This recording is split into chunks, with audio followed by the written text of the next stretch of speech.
Regardons maintenant l'indice de rentabilité.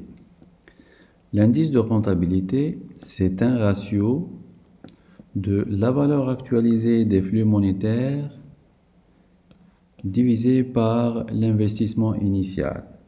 Donc, c'est une mesure relative. Rappelez-vous que la VAN, la valeur actuelle nette, c'est la valeur actuelle des flux monétaires moins l'investissement initial I0. Donc, vous avez un montant en dollars pour la VAN, alors que l'indice de rentabilité, alors c'est plutôt un ratio. Donc, l'indice de rentabilité serait égal à la valeur actuelle des flux monétaires sur l'investissement initial ou encore la VAN sur l'investissement initial plus 1. Ce sont deux quantités qui sont égales. Alors, les règles de décision pour les projets indépendants, retenir les projets ayant un indice de rentabilité supérieur à 1. Quand c'est supérieur à 1, ça veut dire quoi? Ça veut dire que la valeur actuelle des flux monétaires est supérieure à l'investissement initial.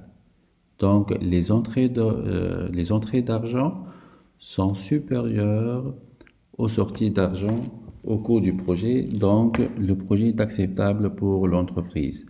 Pour les projets mutuellement exclusifs, choisir le projet ayant l'indice de rentabilité le plus élevé.